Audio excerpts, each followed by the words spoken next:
Chennai fans are all trolling him. It's not a tribute to Dhoni. He played a very fair and fantastic game. Sadhguru, you were rebellious right from the get-go. Assembly time, I take out my socks. They say, get out. I am out of the window. So I thought at least if I go to the army, I'll escape from everything. Just walk on the Rajasthan border right now and tears come when I just think about them. And what about biking is so that attracts you? Many days I would ride 11 to 1200 kilometers. I'd slept on my motorcycle. So what you've done is bringing the yogic perspective of Mahadev rather than just the religious perspective. He's not a religious man, he's a yogi. Adi Yogi is not of the past. Adi Yogi is for the future because he is giving you a technological solution to every goddamn problem you can create. Namaskaram. Namaskaram. Telugulo maatladtare Haryana ninka vachi naku? Koncham Sadhguru. Sadhguru garu baga unnara? Bagunnanu kada. IPL చూస్తున్నారా? IPL చూస్తున్నారా? ఒకే ఒక match చూశానండి. ఎలాగా ఉన్నది match? Match ఎలాగా ఉన్నది? Match ఏం లేదండి, అంత ఒకే టీము. మీరు ఫేవరెట్ టీం చెన్నై ఉంది? నా ఫేవరెట్ టీం క్రికెట్ అండి. People always ask, Sadhguru, which is your favorite team? I don't look at a match like that. Even when I watch cricket, I'm not looking at the score, I'm watching ball to ball. Because that's where the game is. Yeah. Score is a childish arithmetic. Yes, it matters, somebody wins, somebody loses, but for me, every ball, how it's being done and how it's bowled, how it's hit, how it's fielded, I'm watching this. If they're doing it well, I enjoy it. I don't care who they are, I won't even know who they are. But Sadhguruji, I think this is an excellent start in my mind, because in today's world of social media, unfortunately the score and who's your favorite team. That's because they don't know the game. They don't know nothing about the game. Because they have not watched test matches and the nuances of cricket, there's so many nuances to the game, which is very unique compared to any other game. But these people have all probably grown up just watching T20. They think they don't know the difference between baseball and cricket. Hit the ball, run and score and count the numbers. This is very simplistic. I think enjoying the game for what it is in my view something that I believe will give so much peace on X and Instagram, where team clubs have become the single biggest matter of fight. So I am so happy you're saying this. But that said, I continue to be a great fan of MS Dhoni, who you went to watch. They even planned a nice run out for him. And unfortunately, the New Zealand boy didn't understand, he hit a six. So Chennai fans are all trolling him, that you should have allowed Dhoni to hit them. So this is becoming like a movie dumb. It's not a game is different. Absolutely. Sport is playing every ball to its fullest, not about… You're talking about the 2019 semi-final that remains in the heart of every Indian. I'm saying it's not a tribute to Dhoni to do this. Yeah. He played a very fair and fantastic game throughout his career. He brought a new level of wisdom to the game. When the game was getting little boisterous and going out, he brought that gentlemanly thing back to the game. Unfortunately, I know people love him, it's fine. Love does not mean that you have to distort everything. Correct. You love him because of his cricket. Because of his skills and his hard work. No, because of his cricket. Correct. You don't know him as a person. Correct. All right? You love him because of his cricket. So don't destroy the cricket and love the man. I think that is… and I think that is true not just for him. There are other excellent cricketers like Virat Kohli and various others. When they're doing well, people support them. And when there is a small mistake, I think instead of appreciating all the great cricket they have played, people end up… No, I don't agree with that. You've done very well till now. If you do badly today, I won't spare you. That's true. Okay? That's true. So it's fine, but I know the vitriol that they're pouring out, which is unnecessary. Criticism is okay. Correct. Today you're not playing well, we say you're not playing well, what's wrong with that? Can be an objective criticism. It can be little acerbic criticism also, but I'm saying you're not playing well, you're not playing well. Everybody cannot express in the same language, somebody will express little more, it's okay. But these hate campaigns that they run, or love campaigns that they run, both are wrong. So Sadhguru, and I saw your beautiful YesD there. That I'm not riding that's too antique to ride now But it looks beautiful. I think your story of, every Indian who's grown About up… the SD 250, Yes. the Road King, they made a coffee table book, the SD company, recently, the Iranis who made that. So in that they put it out that in a single calendar year, I am the only rider who pushed a SD to that many kilometers. Really? On an average, I was doing anywhere between 54 to 60,000 kilometers a year. I would change… 60,000? Yeah, I would change 5 to 6 sets of tires. I would rebore the engine about 4 times in a year. And what about biking is so that attracts you? It's not about biking, I don't see it as that. It's just that at that time, I don't know what I'm looking for, but I know what is there and what everybody's doing in their day-to-day lives is just not enough. That much I know clearly, 100%. I don't want to be a doctor, I don't want to be an engineer, I don't want to be an accountant. When family started pushing, you must choose something, I said, okay, I'll go to the army. Okay. Is that why you have the… No, this is… the BSF wanted to honor me, so I want to remind people, right now you're sitting here and saying push, push, push, you have a cooler running, all this. Stand on the Rajasthan border, now. Or in Siachen? Siachen is nice now, huh? In the summers, sure. Yeah. But Jaisalmer is not fun. Just walk on the Rajasthan border right now and through this summer, 8 hours a day, then you will see what's BSF, all right. For me, tears come when I just think about them. I've been there and I've seen men how they go through it. Now there are women also in the BSF. Yeah. So Sadhguru, going back to your story, your parents pushed you to find out something. No, they're not wanting me to find out anything. They want me to do something which is already found out because that's what is safe no parent wants you to find out something, all right? My parents What is already found, do it. I'm a doctor, you become a doctor. If you can't become a doctor, become an engineer. If you can't become an engineer, do business or commerce or something. No, I'm not interested in any of those things, so what? So I thought at least if I go to the army, I'll escape from everything, and above all, army promised us adventure. Correct. There was one Colonel Kumar, I don't know if you heard of him, maybe you're too young for that. He was legendary at that time.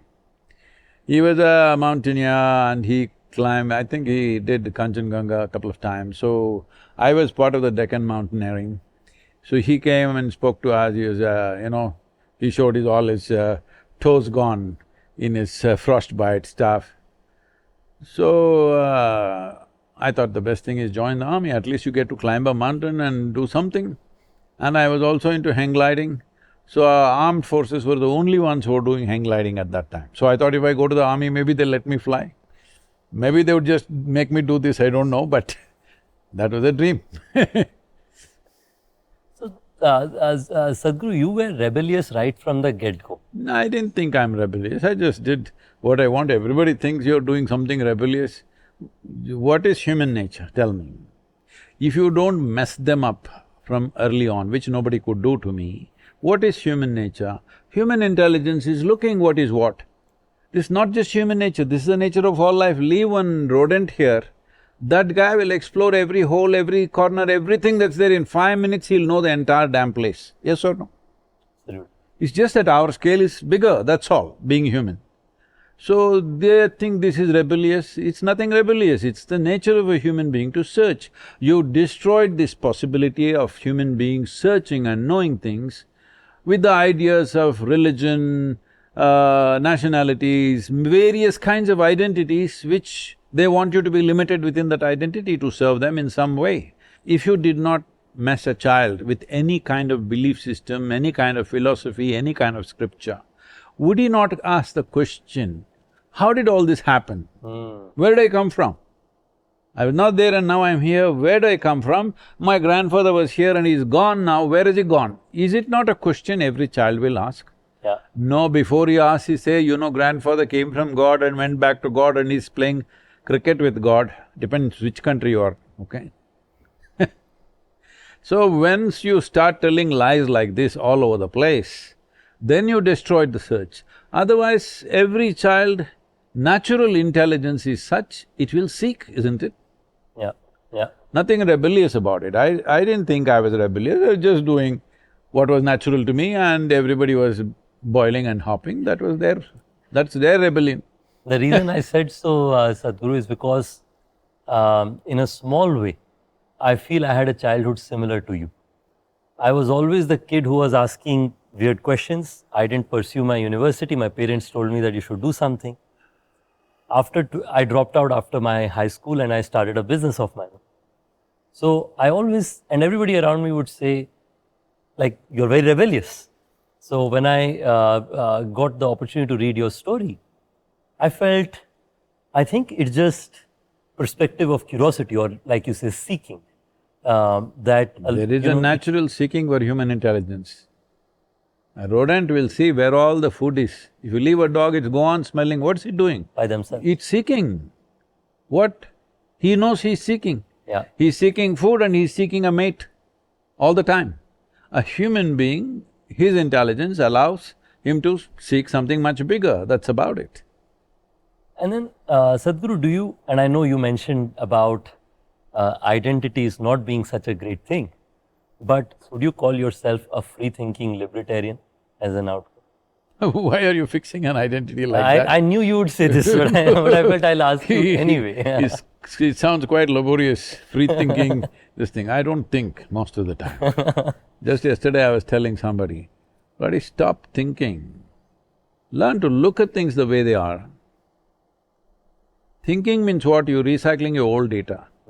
If you don't stop this nonsense, you will do nothing new ever in your life. Because old data keeps circulating and you think you're thinking. No, it's mental diarrhea happening. Right. So, I'm not free thinking, I'm not in a diarrheal state. When I want to think, I think consciously, You look otherwise… at it and see it for what it is. Isn't that how you perceive life? Is there some other way? Like you said, that is what human behavior is, naturally. No, but the human behavior is so messed up simply because of the identities we have taken. Identities we have taken is just from the memories that we hold, isn't it? If I pull out your memory chip, then what are you? Yeah. So, there is life and life process beyond psychological process. We're just too lost in our own psychological process. What this means is, you are not involved in the larger creation. You are too fascinated with your own silly creation that you're doing in your head.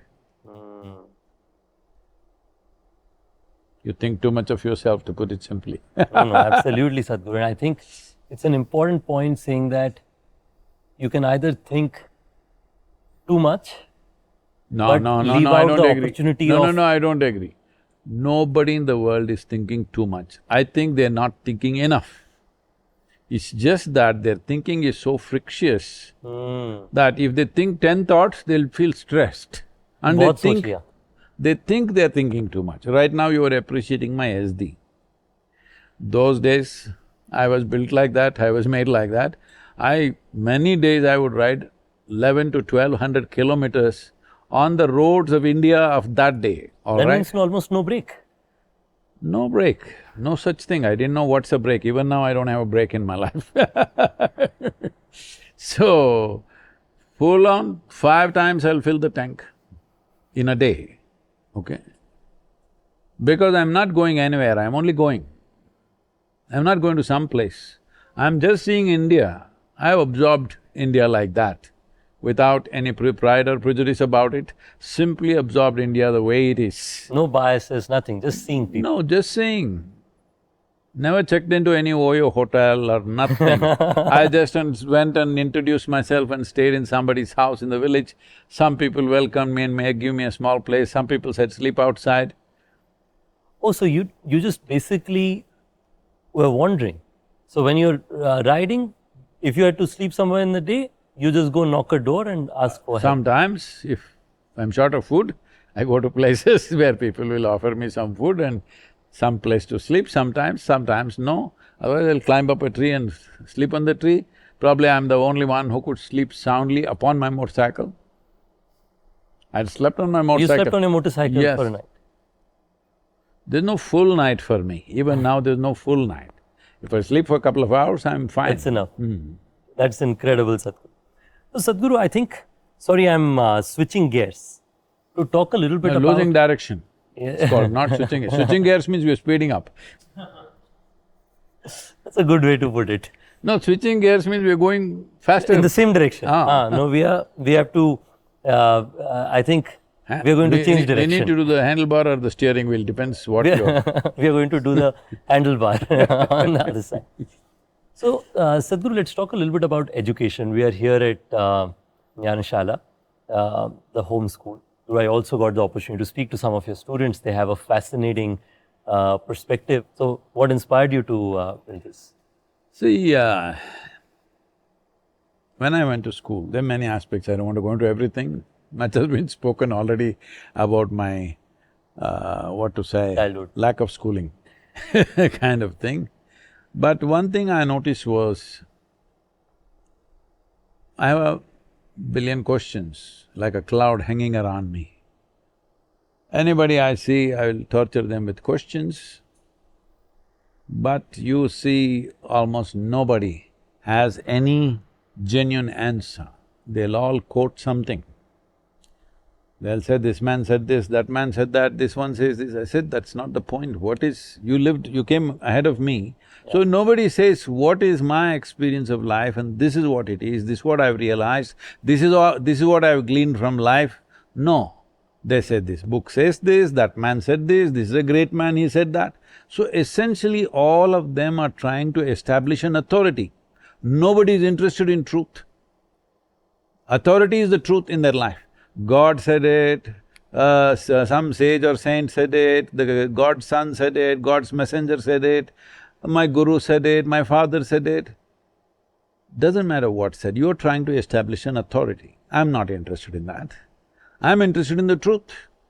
Do you have even a tiny bit of truth for me? No. Yeah. You're quoting and quoting nonsense. So when I went and saw in the school, I could figure out what they're talking. Not of great importance to me, but the important thing is, essentially they were talking something which doesn't mean a damn thing to them.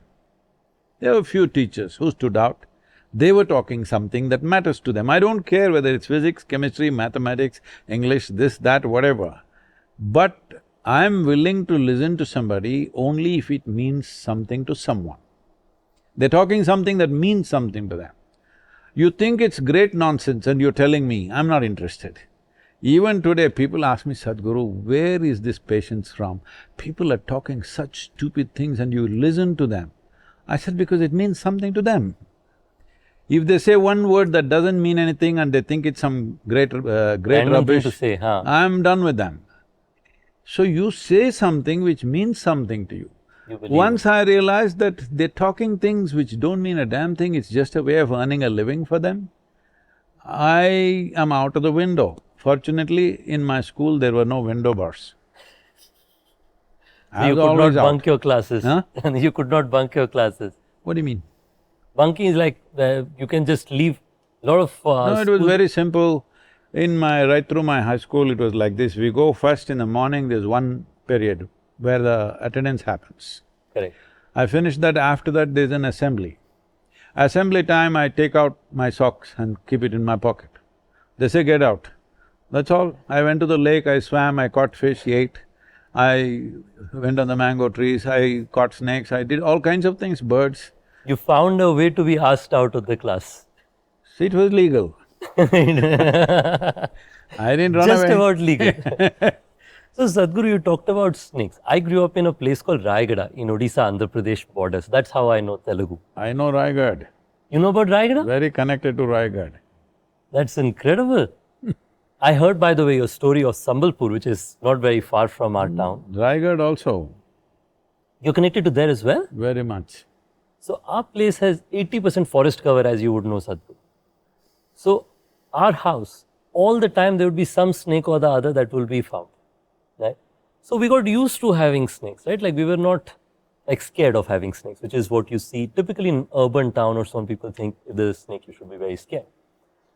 But I see the significance of Naga in the ashram in Nalanda. We were just seeing that even behind the doors, the chitkani hoti, even that had Naga on it. What is your relationship with snakes and Naga? It's not relevant in a talk like this, but I will ask you to read up my relationship with Raigarh and snakes.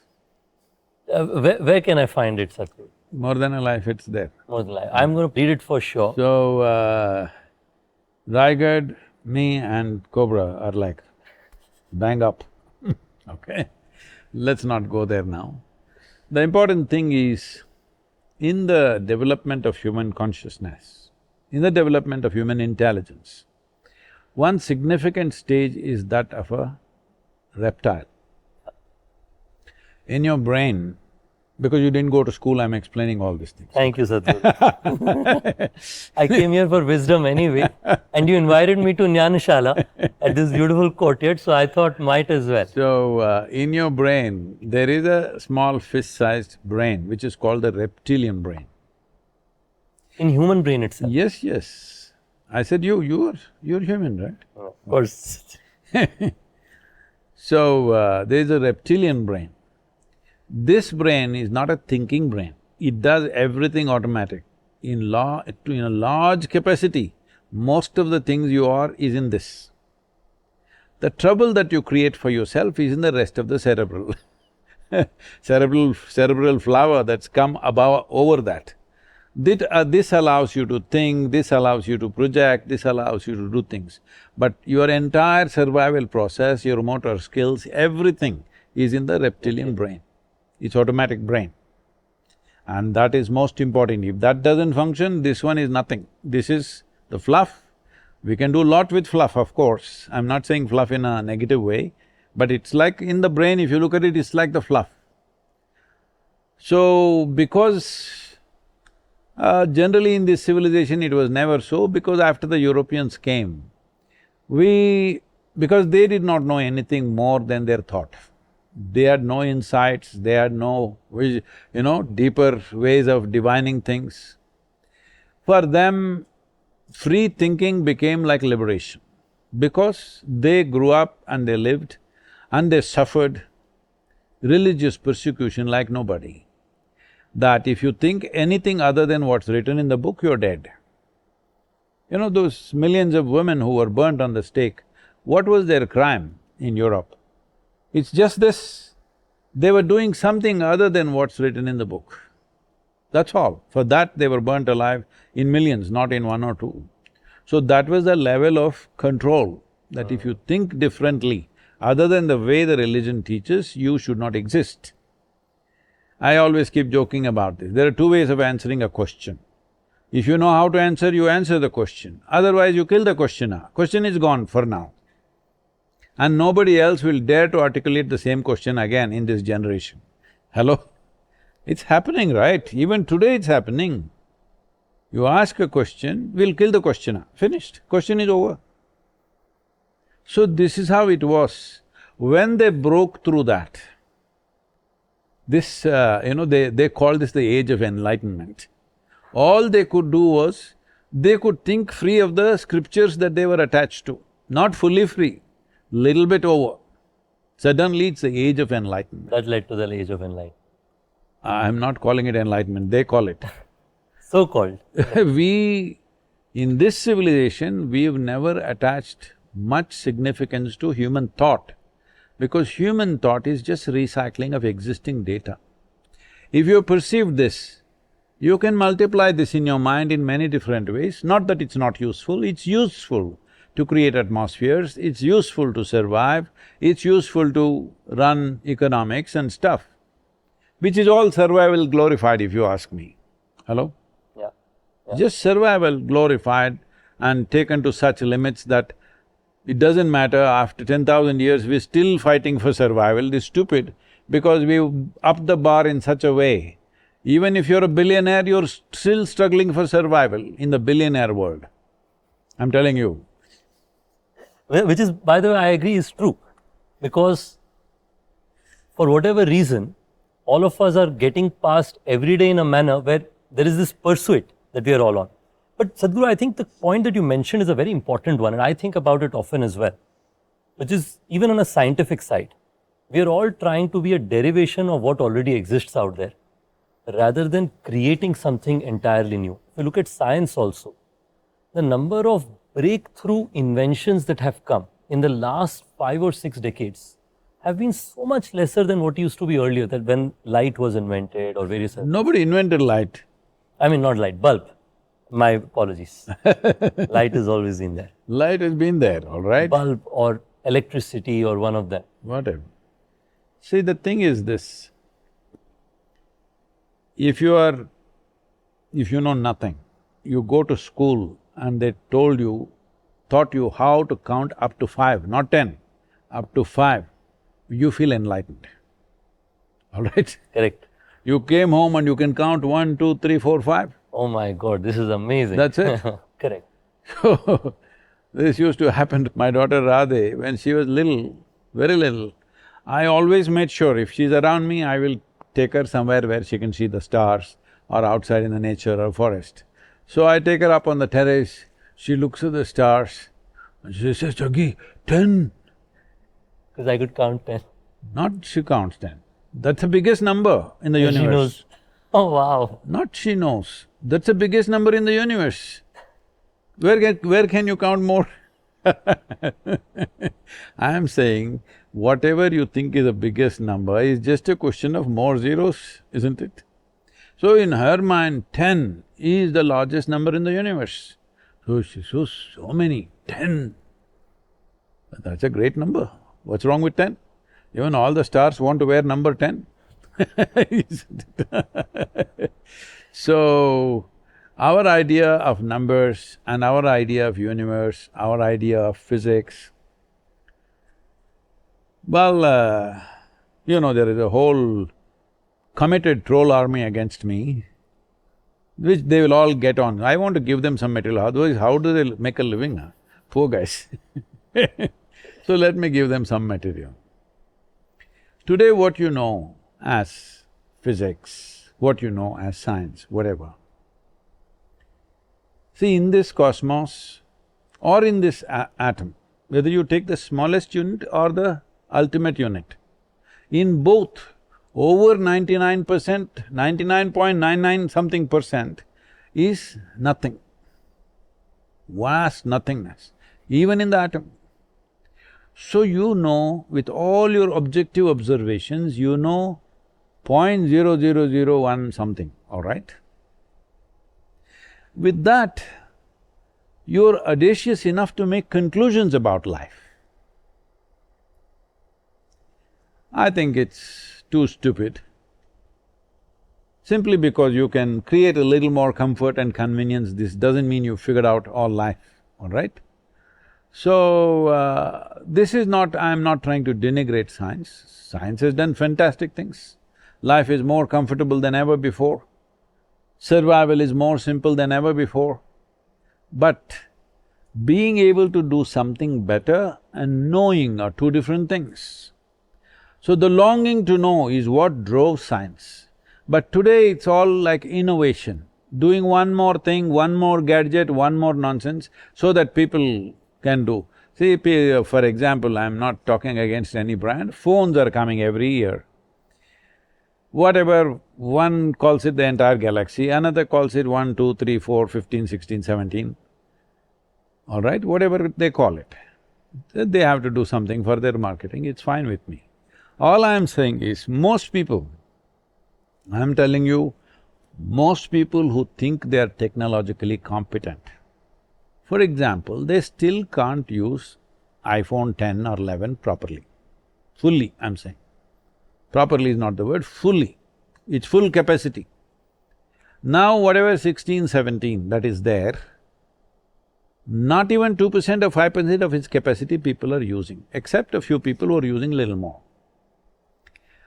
So, producing newer and newer models is only a question of commerce, because otherwise you'll stay with the same phone, it's not good for No the repeat economy. business. Huh? No repeat business. Not good for the economy. Let me not accuse just one company. Yeah, It's not good for the general economy. Consumerism needs to grow, and this is a path towards it. Don't use the word grow. Not good for the economy. Not good. You need to consume. At the same time, we crib that ecology, all right? Leave that aside. But the important thing is, there's no real longing to know. That's a very small band of scientists, tiny. Rest are all thinking what research will give them funding. It's all about funding. Very unfortunate, but it's all about funding. Oh, how can we do without fund? That is true also. I'm saying, it's like when commerce gets into science, when commerce drives science, that's not science for me. Yeah. When commerce drives spiritual process, that's not spiritual process for me. People who do not know, I'm talking to the troll army, which they'll come with you anyway. I'm just telling them. You know, many years ago, we formed Isha Foundation and Isha Business. Our people said, Sadhguru, this is too up in the face. Isha Business, what is this? I said, this is how it is with me. Foundation will never do business. Business will not do dana dharma, it will do business. You're not in terms with it, it's up to you. For me, this has to be clear. Spiritual process will not be handled as business. And you'd rather disclose it and talk about it upfront rather than try and do it in What is the point? Correct. I agree with you. The Isha Business will not do dana dharma, they're looking for profit. And foundation will not look for Foundation will not do business, they're just looking how to get it across to people. Yeah, yeah. So Sadhguru, I think this is a good segue. I'm an entrepreneur. So Sadhguru, one of the questions I have, or at least I believe, that there is a structural difference between a business person and an entrepreneur. I believe so. A business person is running a business, understand. In my view, entrepreneur is someone who has a purpose beyond the commerce. There's commerce. You're slapping your own back too much, man, it'll turn red.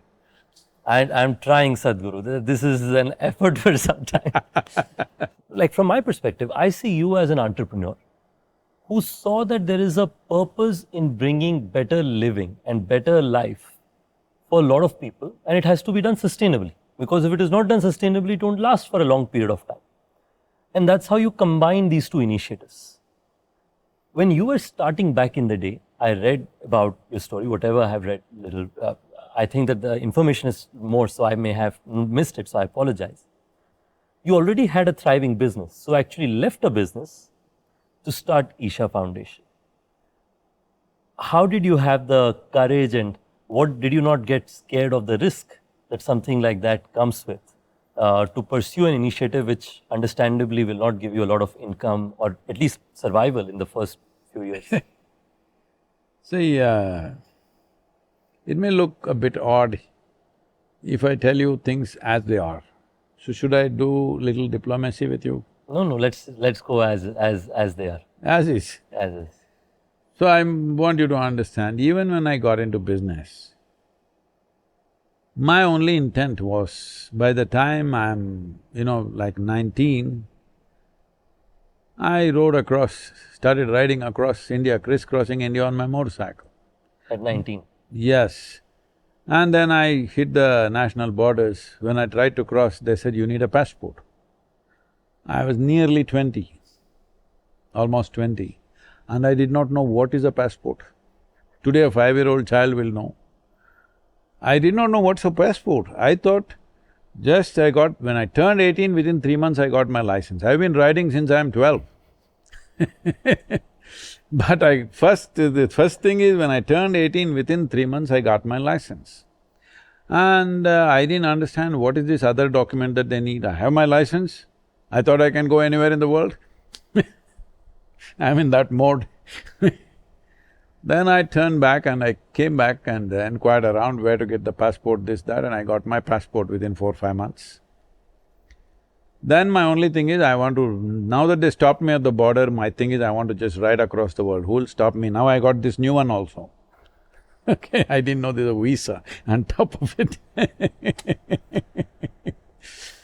So I'm saying I'm a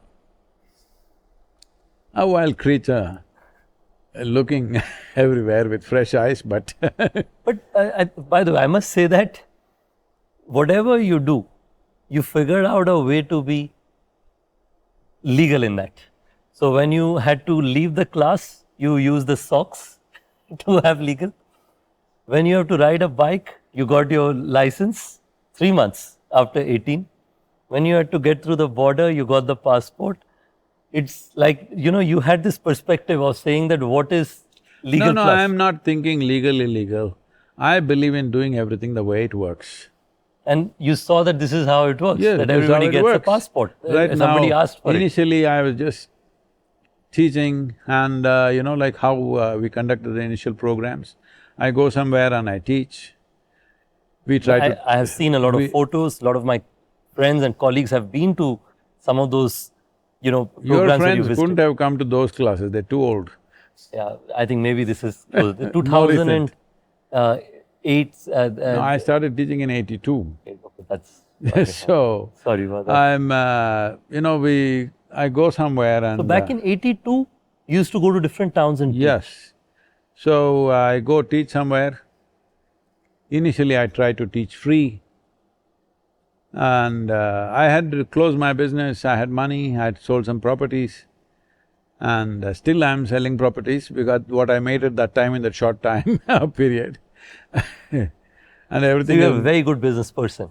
Well, it all multiplied many fold. Many fold means 1,000-fold. From that day to this day, the same. So you were property. doing venture capital type investments back in Yes, '80s. see, one of the things that I did was, I built farms for people. All the academics who come to Mysore University want to settle down in Mysore because the weather is good, it's a cultural city, all that stuff. So they don't know how to do a farm, but they have a dream of doing a farm. So I created small farms for them, 2-acre, 3-acre, 5-acre farms, everywhere. So I built many farms. Simply in 2 months I'll make a farm and the value of the farm from what I've invested… multiply. minimum 5 to 10 times. That's a very smart business even today. Even today it is, if you know how to do it. You're giving me new ideas, Sadhguru. So, Let me finish yeah, this. please continue. So there are many other enterprises on the parallel which I did, I don't want to go into all the detail. But I got labeled as the biggest, brick manufacturer in the town because I just did bricks in a very unique way. Some other day when you really need a business idea, I'll talk to you in detail how I did it. Nobody had thought that it could be done like that. So, things happen, but what I'm saying is, all these things are right in front of your eyes, nobody sees it. Because what is happening in their stupid head is more important for them than the realities of existence. You can only build on the reality. If you build up in the cloud, you are called a psychotic person. Most people are building their worlds in the cloud. No, I don't mean the technology cloud, I mean the real cloud.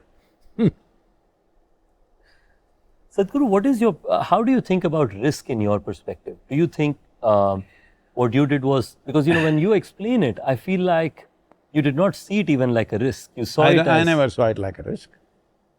I did set up things in most remote places, including this.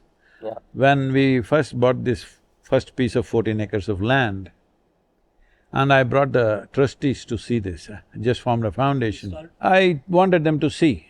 They saw this place and immediately 3 people resigned. They said, he doesn't know what he's doing, he's gone.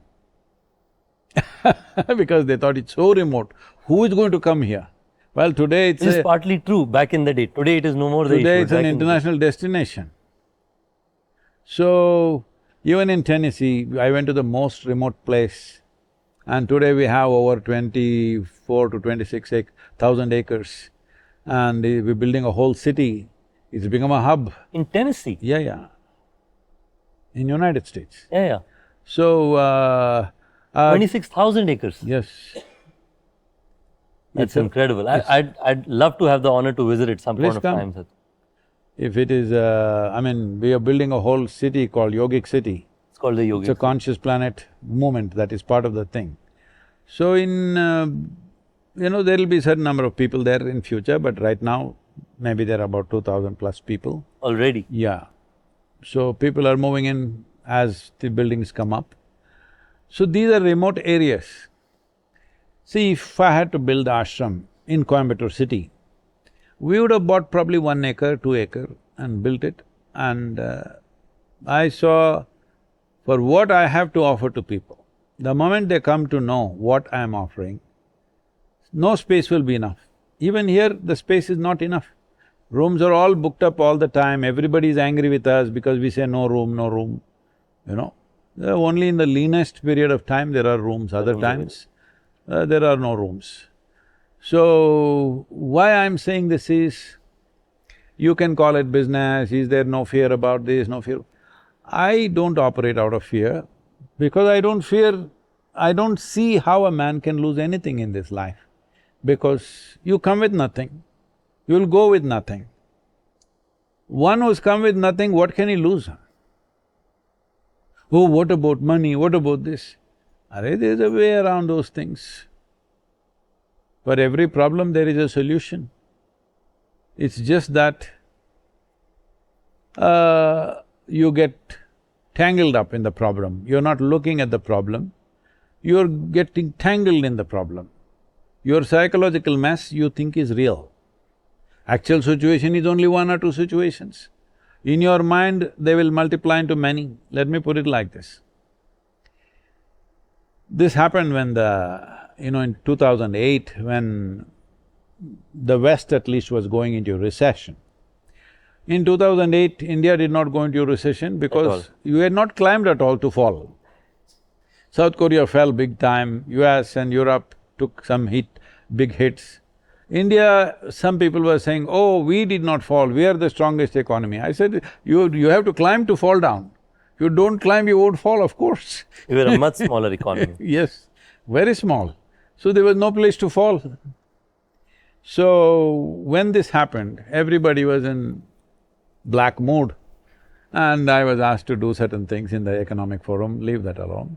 There's this thing that happened, an American delegation went to China because they're trying to expand business there. In China? Yeah, those are not the tariff days because they want to find some new market and do something because recession is beginning to set in. Exports, find a new market. Yeah. So all the Americans are looking billionaires, but crestfallen. The same was happening in Davos also. They're crestfallen because a few billions down they are. Just a number game. Yeah.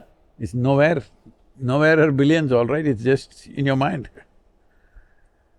So this Chinese guy, very wise guy, he did this in a hotel lobby. He brought one chair and put it in front of a mirror. He said, see, here, this is one chair, in the mirror one more chair. And then he asked somebody to bring another mirror, put it there, and see, now there are hundreds of chairs. If you lose these hundreds of chairs, no problem, as long as you have this chair. It's the only chair you actually had. So this is all in our mind, this loss will happen, that loss will happen. I don't see it that way. I don't see life as success and failure. You come as a human being, you have 4 limbs and you got a few working brain cells, you're a big success in my mind. Whether you experience yourself as a success or you make a misery out of yourself is an unfortunate reality a lot of people are doing to themselves.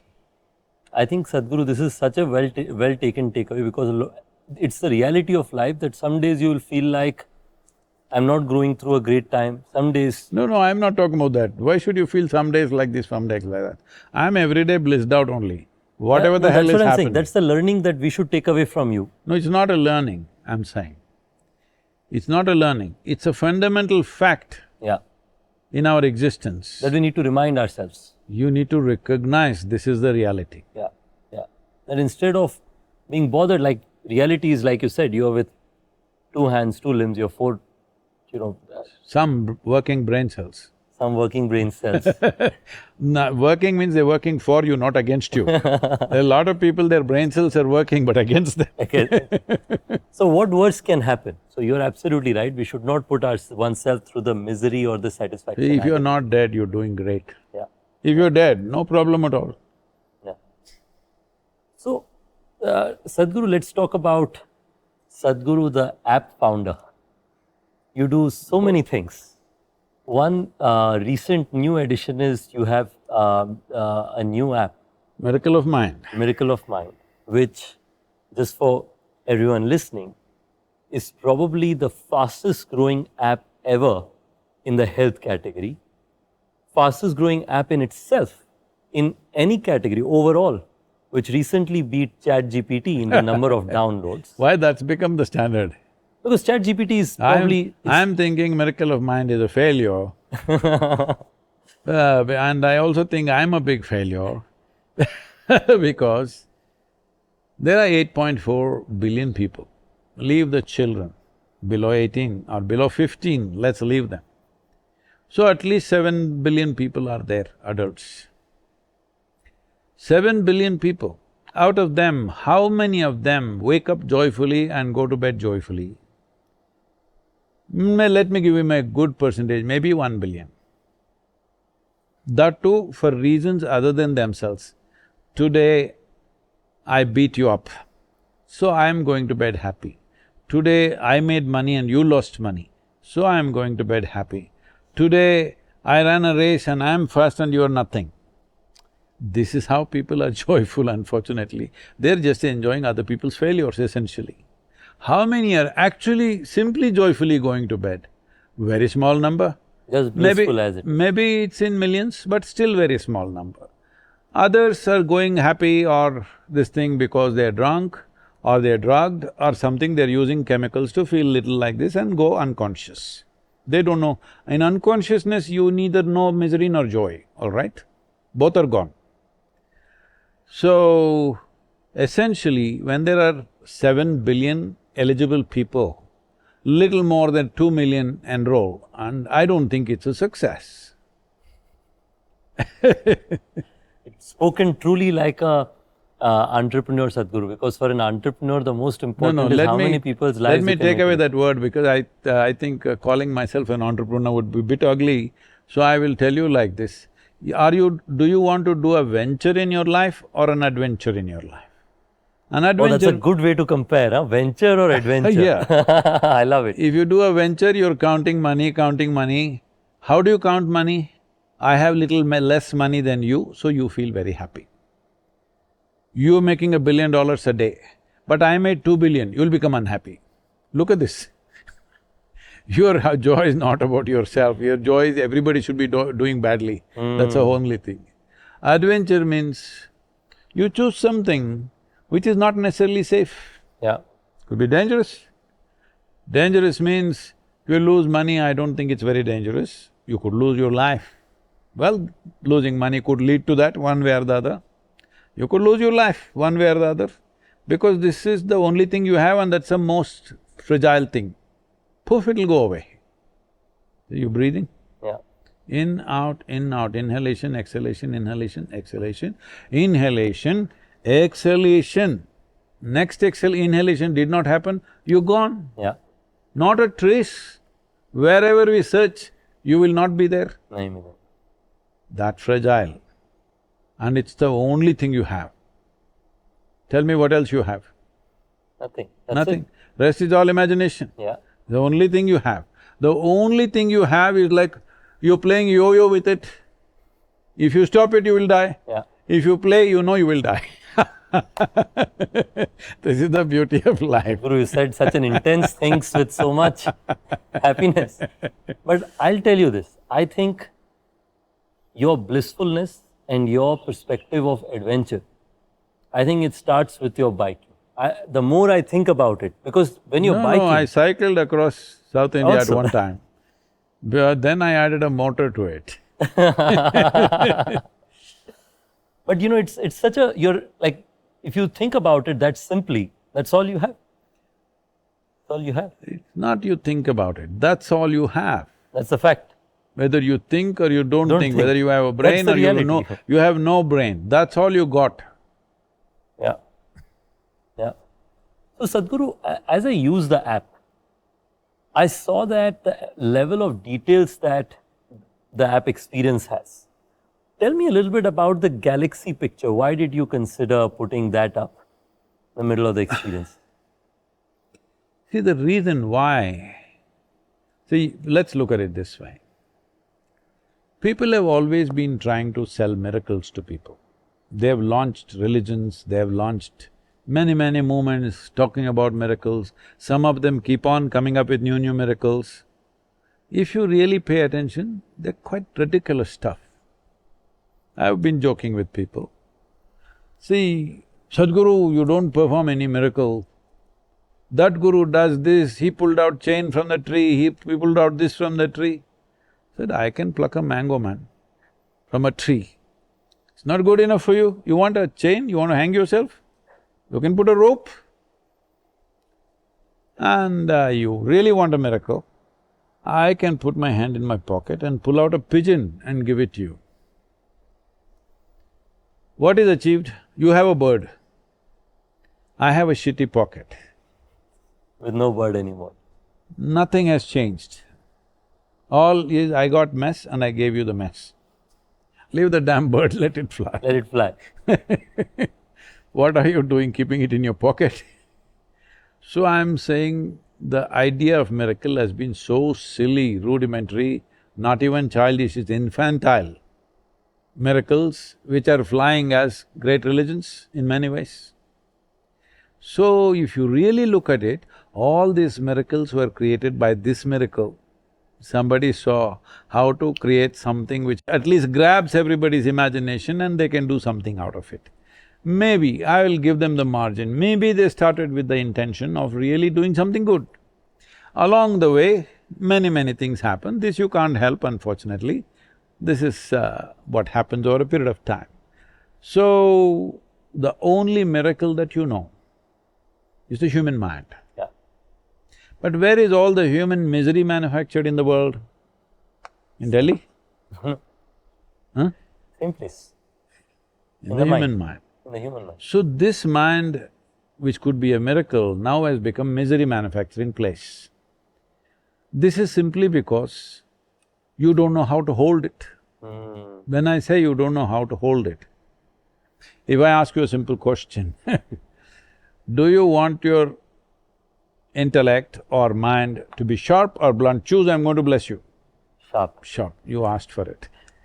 So if if you're given something very sharp, let's say we gave you a knife which is super sharp, now how you hold it, you must be very conscious. Careful. Conscious, Yeah. not careful. Conscious, that's right. Careful comes, your mother will tell you, be careful. Yeah. Let me tell you a story. You asked for it, okay? Let's do this. I'm traveling in Kailash, trekking, in tents, staying in a tent. I'm working on something, I'm writing something and there is a person who is out to cut an apple, with a knife of course. It's one of those porcelain knives of today, which is supposed to be very sharp. So there's another person who says, be careful, it's a very sharp knife. It irritates me. Something so obvious when you say it, it irritates me. I call something a knife only if it's sharp. If it's blunt, I call it a hammer. And this is not a child. If it's a child, I agree. He's an adult. Adult. Is there a need to tell him it's a very sharp knife? Stole. Life is supposed to be sharp. Yes, that's not how it is, you must say it. Then I am continuing to work, a bit irritated about this nonsense. Then again that person says, "Be careful, it's a very sharp knife."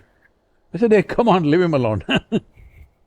He's a grown-up man, he must know the knife is sharp. "No, Sadhguru, it's a very, very sharp knife, Sadhguru." I said, "Shut up,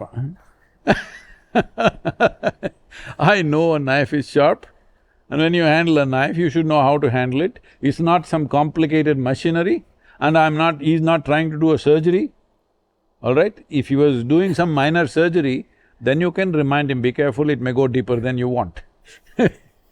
He's just cutting an apple. And poor apple doesn't care how you cut it, whichever way you cut it, it doesn't like it. It's out there to be cut anyway. No, it's not there to be cut. That's not what an apple thinks. We think That's true. whichever way you cut, it doesn't like it. So it's, Cut it quickly and be done with it because you have to eat it. So like this people go on. Why? Because if I give you a sharp knife, you must know which is blade, which is handle, first of all. correct. You hold the blade side and please hold it firmly means you held it tight. Well, it'll cut through your hand. Or you held it the right way but you are little la la la la la la like this, intestines will come out, either yours or somebody else's. Yes or no? Yes. Why we don't give a knife to a child's hand is not because the knife is dangerous, because the child is not conscious enough, his body is not stable enough. So we are warning him. Knife has never been dangerous. Yeah, you ever heard of a knife jumping and stabbing somebody? Did it ever happen? So depending on whose hands it is, And how conscious they are. if a certain hand holds it, this knife can save a life. If another kind of hand holds it, it can take a life. Another hand holds it, it can produce a meal at least. I'm saying, knife by itself has no intent. You can use it any way, which way you want. Similarly with your intelligence, you can use it any which way you want. I can use it to poke you, or I can poke myself, or I can bring well-being to both. This is a choice that you have every moment. You're making all the wrong choices and you think something wrong with the mind, you think something wrong with the world, you think something wrong with somebody who's sitting in front of you. No, the only thing is, your intelligence is not working for you, it's working against you. You can call it any number of names. People call it stress, anxiety, this one, that one, all these things are being made normal now. Doctors are also saying, this is very normal, you're anxious, I am also anxious, no problem. Both of us like this only, it's very normal to be anxious. Correct. So what is it? If you're a toddler, you have a diaper problem. If you become an adolescent, you have hormonal issues. If you become middle-aged, it's a crisis. If you become old age, it's horrendous. Tell me, when is it good for you? Everything is a problem. You're seeing life as a problem because your mind is not working for you, it's working against you. How to make people understand, not only understand, give them tools to make their mind in such a way that it's a miracle. There are various ways to look at it. One simple thing is, now, only now, in the last 3, 4, 5 years' time, so-called modern science. See, science is neither modern nor ancient.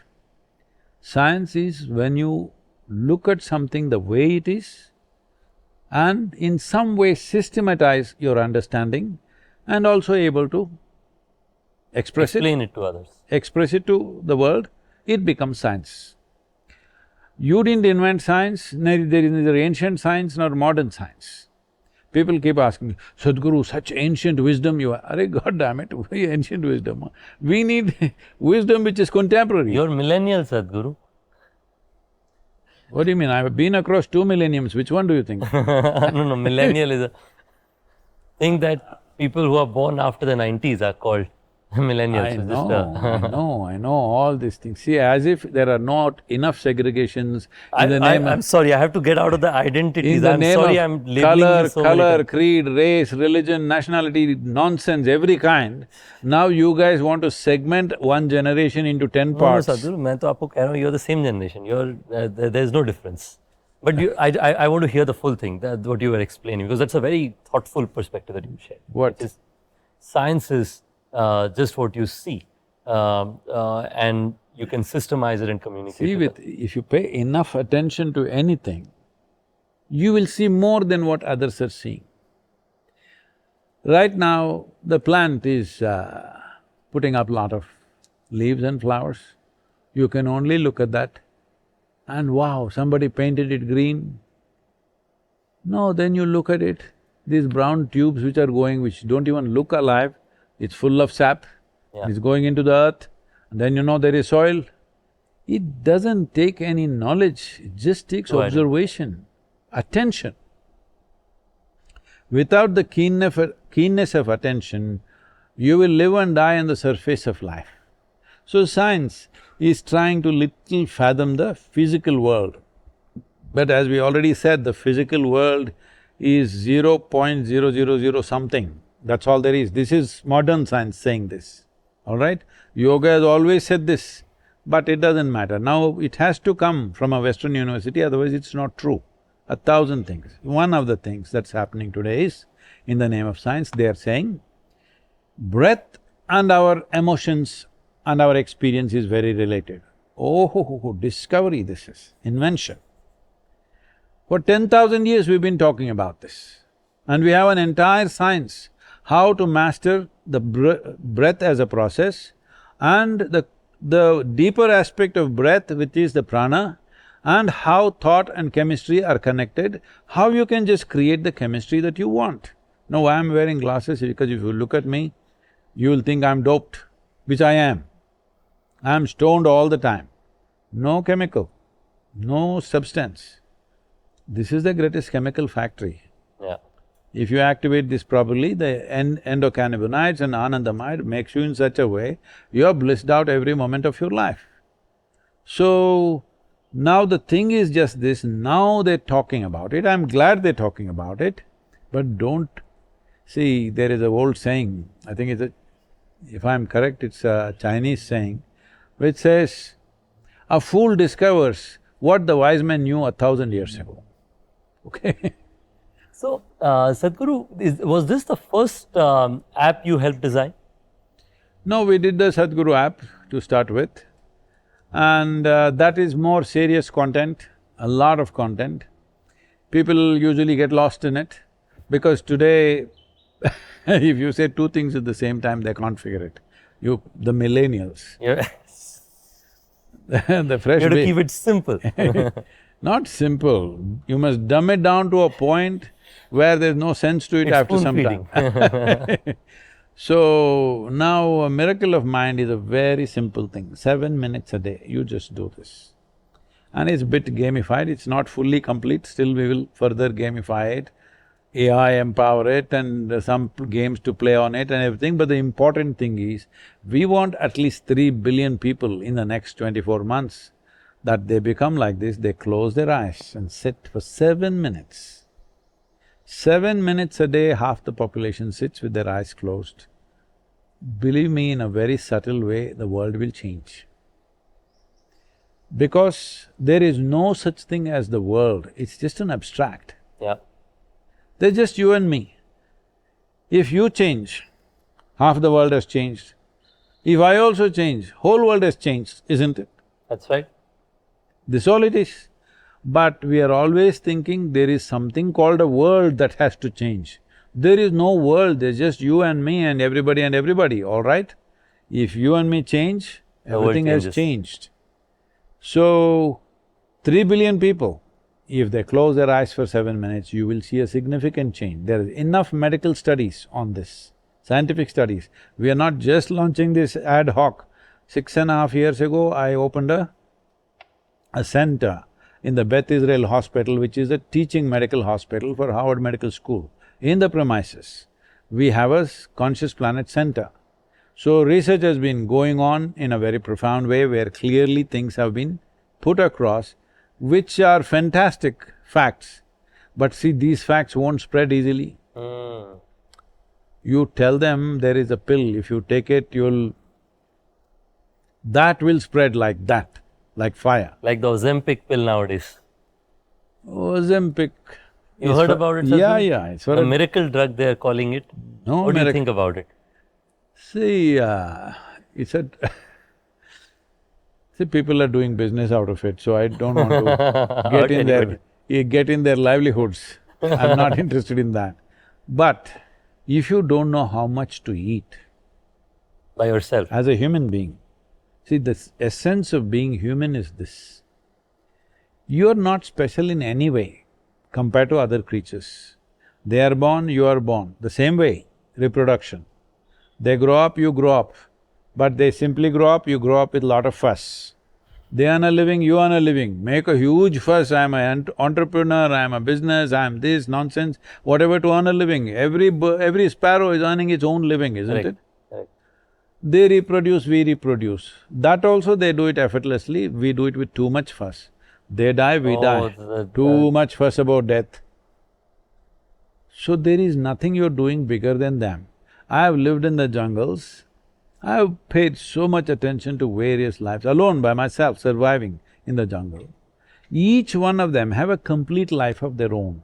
You take an elephant, you take an ant, you take a grasshopper, you take anything, they have full-fledged life of their own families, their own emotions, their own egos, their own problems, their own dramas, everything they have. Only thing is, they are doing all that instinctively. We can do this consciously. This is the fantastic thing about us. Same things.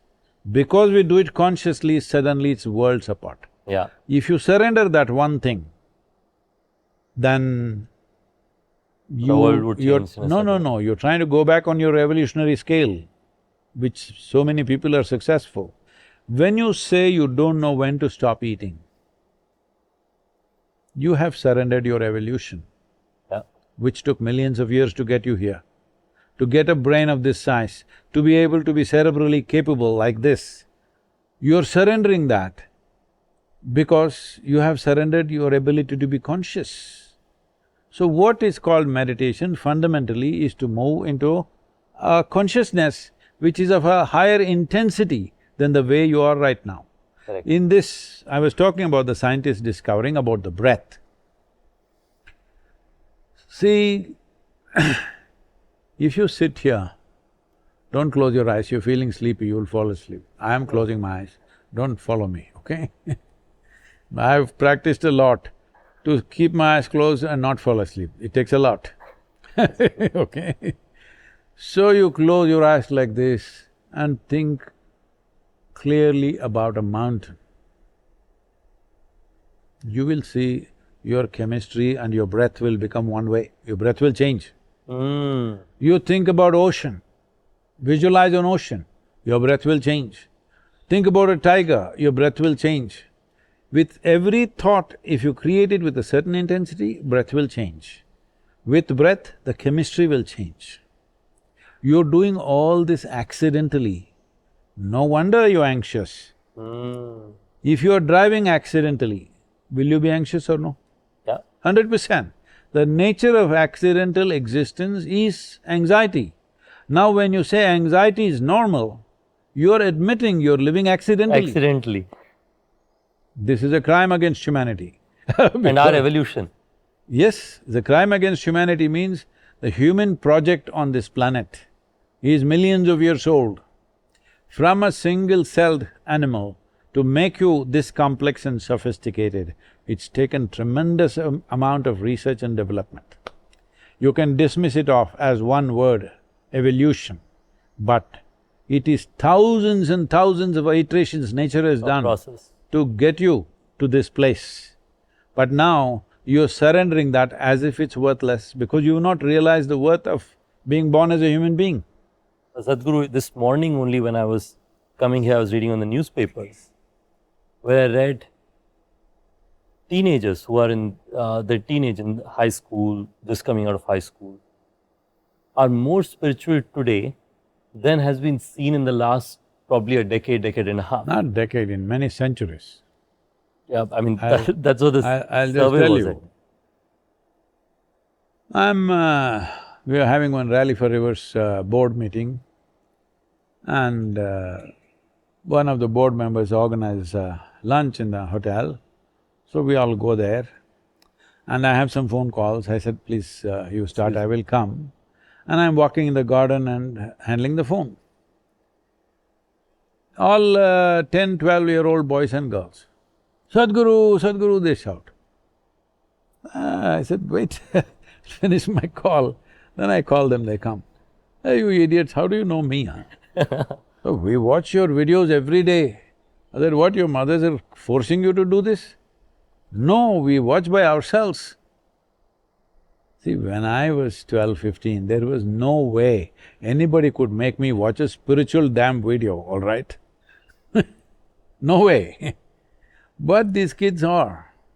So I'm saying the awareness has grown in a certain way.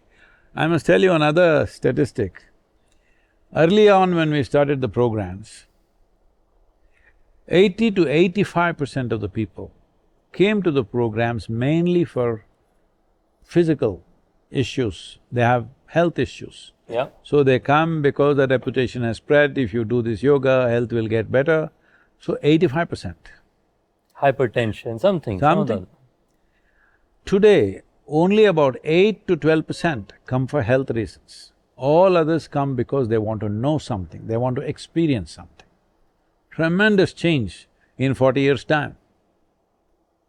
We also have a little role in making that change. No, and I think, Sadhguru, you have a huge role to play, because I believe having, like you said, our brain can work for us or against us. It's a choice that we have to make for ourselves.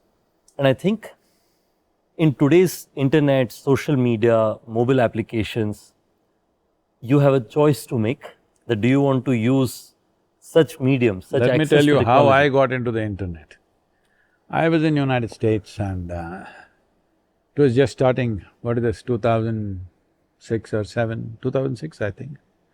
So we've just set up a mobile home, like a camp, in our big land. We have a huge forested land.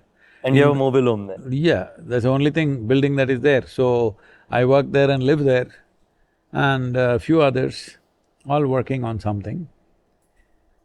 Volunteers come during the day and work and go back. So somebody tells me, Sadhguru, every day about 100,000 people type out the word spiritual on the Internet. net. I said, really? That many people? Every single day. Every single day at that time.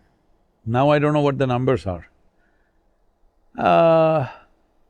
Then I say, look it up, type out the word spiritual, what comes? So I also go to watch the screen. First thing that comes out is a health spa in Mexico. Second thing that comes up is a call girl in Northern California. She's learned a SGO, spiritual this, spiritual that, spiritual something, something, okay, whatever.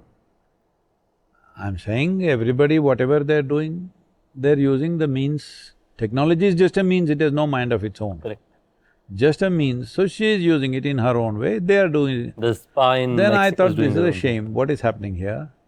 People say spiritual and somebody gives a massage, people say spiritual and somebody is offering sexual service, sex services or something, whatever she's offering. I said, we need to enter this space. This is a fantastic opportunity because many great beings have come. When they spoke, hardly 10 people could hear. When we have something that we can sit here and reach the entire world, if you think you have something valuable, if you don't make it reach everybody, It's an opportunity. you don't have enough love in your heart. Yeah, yeah, maybe… You are always that's true. thinking opportunity. I'm saying you don't… Yeah, if you You have love in your surrendered heart, your then- humanity in Yeah. some way. If I have water in this well and everybody here is thirsty, I think it's not my business and I just sit here. Yeah, It's lack of humanity, isn't it? This Yeah, is just like absolutely. that. For Absolutely. every problem that you are creating in your life, be very careful, I'm choosing my words very carefully. For every problem that you are creating in your life, problems are not dropping upon you like these seeds from the tree, okay? they're being created. They're being created by you. Created by you. We have a solution, we have tools with which you can find solutions. But if I don't offer it, if I don't make enough noise about it. If you want, come and get it, otherwise I'll sit in my mountain cave. I think it's surrendering humanity, Yeah. which I don't wish to do right now. At some point I may do it, I may just withdraw and that's the end of it. Because I'm not active because I need to be active. If I close my eyes, I can sit here till I fall dead. I'm made like this. I'm active because it's needed. If the people are not able to make use of it, I'll go where I have to But you go. also, like, it shows how close the purpose is for you. I think the passion with which you say that 3 billion people in 2 years, I think No, it I'm not shows. throwing these numbers just like that.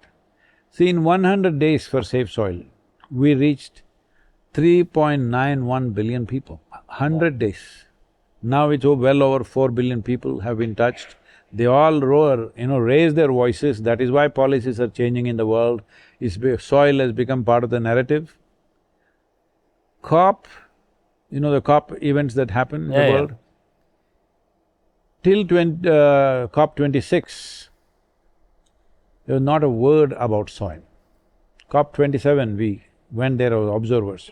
COP 28, we participated actively and they created an event for me called Soil the Superstar. Soil, who was a nobody, became a superstar in 2 years of effort. Now in the COP 29 in Baku where we went, the agenda itself is COP 29 in solidarity for a green world. Incredible. From oil to soil, we moved it in a matter of 2 to 2.5 years' time. Today, many European nations have adopted soil policies. India this year, in this term, or last year I think 24, Prime Minister announced 68,000 crore project to create natural farming. And we ourselves have converted nearly 250,000 farmers into tree-based agriculture. All this is happening, still it's not enough. Policy must change full on. Yeah, yeah. Democracies around the world unfortunately deliver half babies. Half babies are a nuisance, not a solution. But they're doing something because we curtail the leadership of a democratically elected leader to 4 years or 5 years. In India it's 5 years, largely it's 4 years in many places. Nobody wants to think long term. One who thinks long term will lose the election for sure. It's become like that. Everybody is short term. So this could be very, very dangerous because people have lost the spirit of democracy. Everybody is looking at the algorithm of democracy, how to make it work. Everybody knows how to make it work. There are professionals who will tell you how to win the election. There is no spirit of democracy, people's participation, no. We know how to manipulate people. The same person goes to this place and says one thing, he goes to that place and says another thing, because somebody is giving him analytics. This is the issue here, this is what they like, you say that. Anyway, it doesn't matter what you say, you don't have to fulfill that. So Sadhguru, do you think that the way to make democracies function better is potentially to expand the terms a lot longer? No, then it could become, people who get used to long terms of power may not want to go. And also, if very long term, the whole ecosystem of politics in the opposition may become redundant. In that period of time? Yeah, it's too long. So how do you, from your perspective, how do you think that democracies can function better than the way they are? See, it depends in what stage of development a country is. If you're a fully developed nation, let's say, even if people have not developed, country is developed. Country is developed. Per capita income has reached a Yes. certain… If it's reached to some level, then it's left to the human beings as to what they make out of it. When you're in poverty, there are many things missing. So if those things are taken care of, you can run democracy and even your sense of nationhood a little easy. If the per capita is low, people are struggling for their livelihoods and there is poverty, now you have to drive it differently. So I don't think there is one formula for everybody. We have to find a certain formula that works for our country, because especially if you're talking about Bharat, it is too complex a composition of population. You have to find a way that it works for everybody. But it is going towards algorithm, which is not good because… And I think, Sadhguru, to your point, I think one of the opportunities is to make sure that how do you potentially enable, like you said, per capita income is going to be a big enabler to what kind of leadership and what kind of decision making you enable. So maybe the will of the people itself will be that because my per capita income is less, I want to try and design a democracy that works for me from my perspective. Sadhguru, I had a question for you. Sorry, moving to a different direction. No, you made a very sweeping… I was just drinking water, you're taking advantage of that. No, not at all. Go ahead, Sadhguru. Who can stop you? No, that's not the point. Hey, take humor as humor, man, don't respond. No, you have… I have a question about your humor. You have very good humor. My jaws are paining. I've been laughing all through this period. That's because you've not used them for a long time. I smile a lot, but not laugh a lot. So today you made me laugh a lot. So, when we say democracy, people will decide, no, that's a very wrong notion. People sometimes, knowingly or unknowingly, elect good leaders. Just look at the history of democracy. So that leader also, whatever kind he was before, when he comes to a position of power and responsibility, he may transform himself, which has happened any number of times. People may be looking at him from what he was at one time and this, but this is something that I always say within the organization also here. Somebody is acting funny, don't punish them, give them some responsibility. Let them understand. See, even in the school, we created something, I don't know to what extent all children have taken it up, we created something as student teachers. See, if your teacher comes, all teachers are funny and no good. I mean to say, in the children's eyes. At least they were in my eyes when I was in school. They were funny, they were ridiculous, they were stupid, and they were no good. Yes. Hey, no, I remembered a quote of yours which you mentioned to a teacher when you were growing up. So Okay. That is I'm why I was sorry. smiling. They put all that there. So, because to stand up there and say something, every word matters. One wrong word you say, it'll come to huge focus and criticism. But people sit down and say what they want. It's a very… it's a simple thing to understand. People sitting there, let's say 1,000 people are sitting here, sitting there they'll shout whatever they want. You ask him to stand up and say the same thing, he'll say, I haven't got nothing to say, no. Okay? Right now this is the problem with the social media also. This is one thing… That's a very funny way to compare trolls and… No, we should bring this as a law. You can say whatever you want about me. You can even abuse me. Because people are abusing my mother, wife, daughter, everybody, all right? They have not left anybody. You can abuse me also, you can abuse them also. At least put your face on it, huh? No, but I don't think abuse makes sense even if you have a face. No, I'm saying it's okay, I'm not even trying to limit it because they're saying it's freedom of speech. If that is their speech, let them do it, but at least put your real name and ID on it. You say, I'm Ritesh and this is what I'm saying. No, you say, I'm something which you are not. You say, I'm Jonah and say this, what kind of a man are you? So social media is encouraging this because they want millions of fake accounts to fool everybody.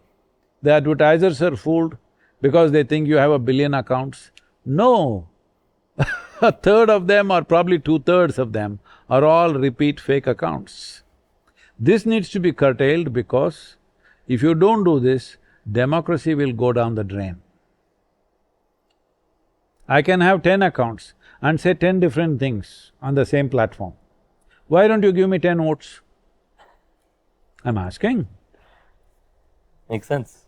It's an interesting way to look at it, but I think, Sadhguru, to your point, I think fundamentally internet is where people should be able to share their thoughts, but I believe that abuse is not okay even if people put their face, but No, like I'm you're saying, I am not even restricting that. You put your face on it and abuse me, then I know what to say about you. So free sharing of ideas is great. You are being too civilized. There's not enough civilization in the world, you better understand that. I don't know where you live. Okay? There's not enough civilization in the world, there are many uncivilized creatures who'll say whatever they say. I'm okay, that's the level they are, let them say, but at least let them have the courage to put their name on it, no? Yeah. I'm asking one step, you're asking 10 steps. So, Sadhguru, I'm switching to a different question, which is university and its perspective in education. You of course went through different paths in your… I went to the university. You went to… I went to the garden only. Hello? And I did not go to university at all. But you're so wise today. Whoever told you university gives you wisdom? And I think that's what I want to talk about. I want to talk about how did you pursue wisdom? Because when I went across the ashram, then a level of details that have gone in is unparalleled. We went to Devi Mandir, for example. There we saw the Trishul is at 11 degree. So at absolutely every single place there is We a are level sitting of… on 11 degrees, you know that? We are at 11 degrees latitude. See, when the planet spins, it's not spinning like this straight, it's little tilted. tilted. Oh, that's 11 degrees. No, that's not. Because it's tilted, the centrifugal force is highest at 11 degrees.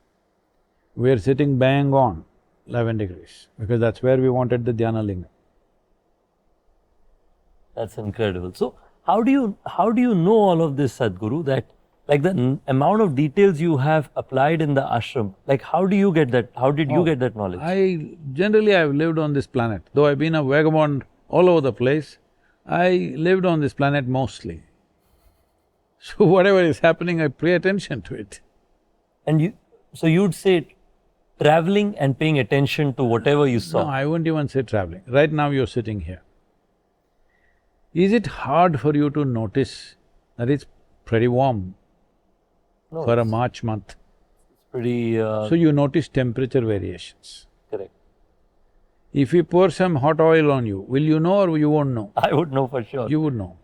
I'm asking these questions because the body can get into that level of insensitivity. Even if you put your foot in hot oil, you may not know. Even if you're alive, body can become like that. Yes, neurologically, it can become that dull.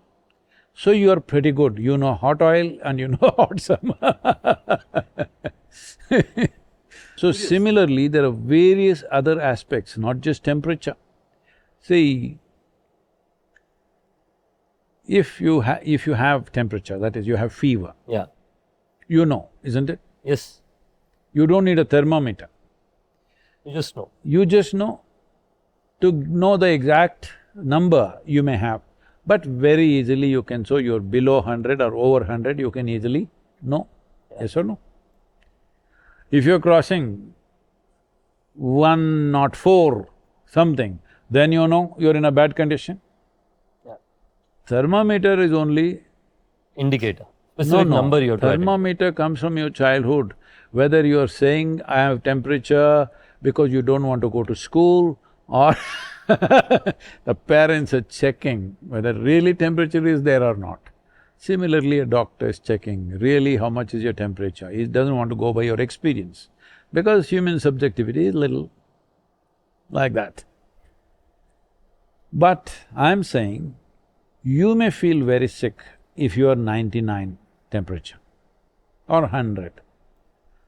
I may not feel very sick at 100. This is… I'm not saying just you and me, I'm saying anybody to anybody.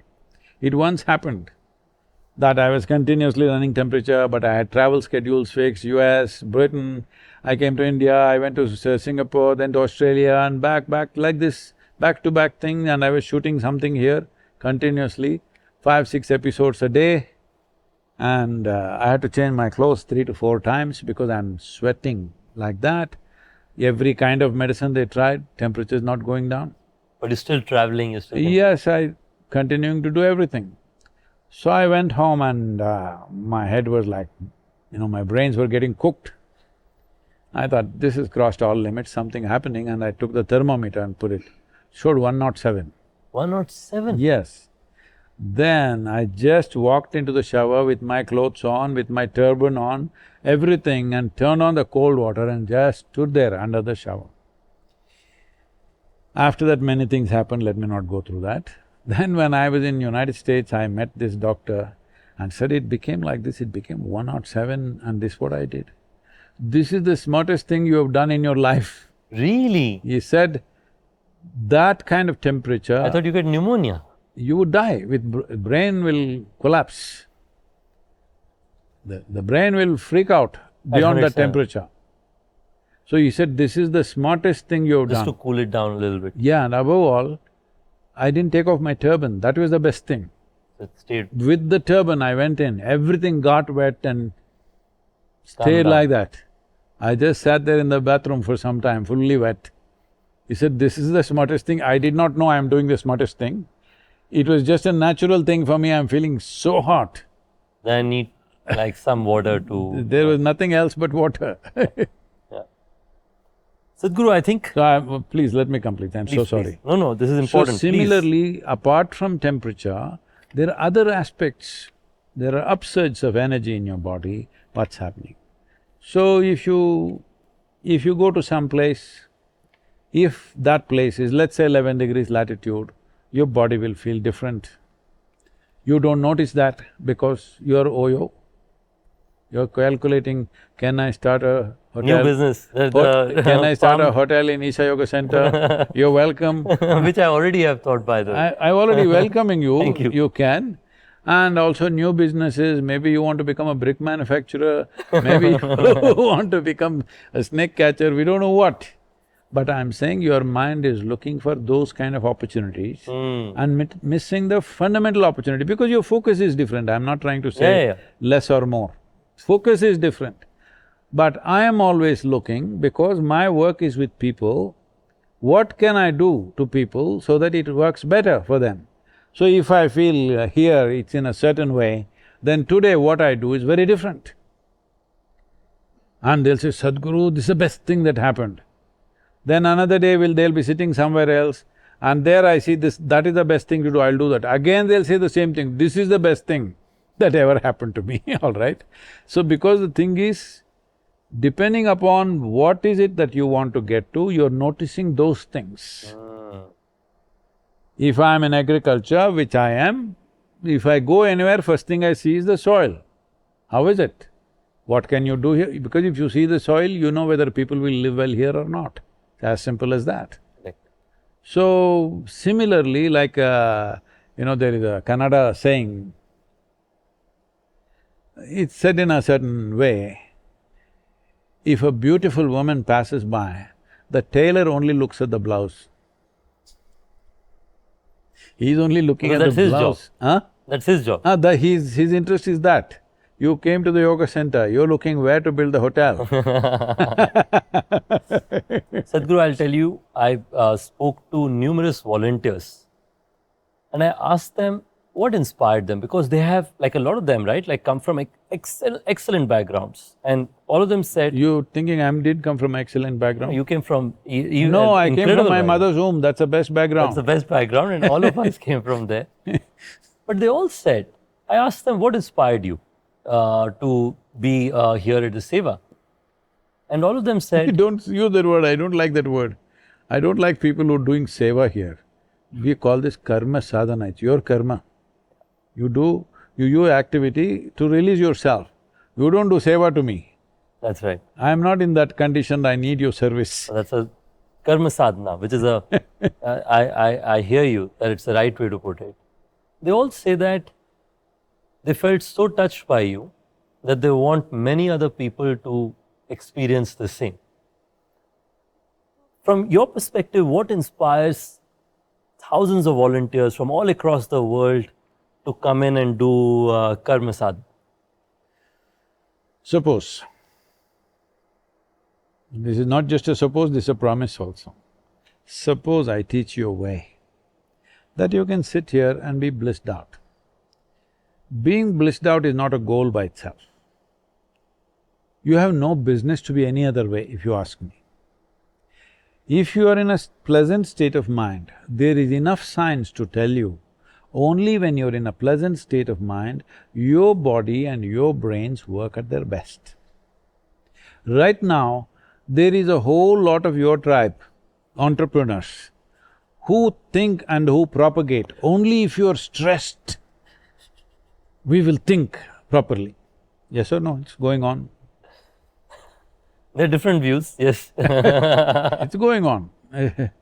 People are trying to legitimize their suffering. Religious people also doing this. Only those who really suffer will find God. All the best. If you think at the end of your life, somebody is going to give you a medal for your suffering, all the best. I don't want that medal. I want to be in my happy place. You please take the medal, I give it to you. My medal also I'll give it to you, suffer double. It's up to you. I don't want to suffer and get a medal in the end because it's the dumbest thing to do. Using your intelligence to poke yourself like this is the dumbest thing to do. But if you think there is some intelligence in that, there is some benefit in misery, you have the benefit. I don't want that benefit. Enjoy. No, don't say enjoy. People try to enjoy life because there's no joy in their life. No, I agree with you, which is saying that if you're in a happy place, that's where you can be the best version of yourself. What is a happy place? A blissful place. Where is that place? In your own mind, in yourself. Both misery and joy are created from within. Pleasant and unpleasant things are all created from within you. It's your choice. Hell and heaven are manufactured in your head. It's your choice where you want to live. You can manufacture both and keep it. If you come, I'll put you in hell. Just joking, man. Please don't. I will sit in heaven. This is what people are doing now. People that they like, they put them in their heaven. People that they don't like, they put them in their hell, yes or no? Every day? Yeah. That's what they're doing. That you're in a good place, you're not. So I'm saying there is no place. There is no good place, there is no bad place. Both are made up by you. At least make up something the way you want. Why are you making up things that you don't want? If you're in a pleasant state of mind, your body and your brains work better. When your body and mind works better, will you do your business better? Of course. Definitely, isn't it? 100%. Yes. You may not want to be spiritual, doesn't matter to me, because if you use your body and mind consciously, I see that you're spiritual enough. You don't want to go to heaven, I appreciate that, because the worst crime that's been committed on humanity is this, that people said, this is not the place to live, there's another better place to go. This is the worst crime been committed upon humanity. That crime must collapse because this is the place. Do you have any proof that you're not already in heaven and making a mess out of it? No? Maybe this is it. What maybe this is it? No, maybe this is the heaven, right? No, do you have any proof that this is not proof. heaven? There's no proof. You don't have proof. So why are you assuming it's not? At least from whatever science and astronomy we know today, at least in the known universe, there is no better celestial body than planet Earth. Yes or no? That's right. You want to live on the moon? Now they're saying they didn't even land. You want to live on the Mars? There's some oxygen, I believe. You want to go there?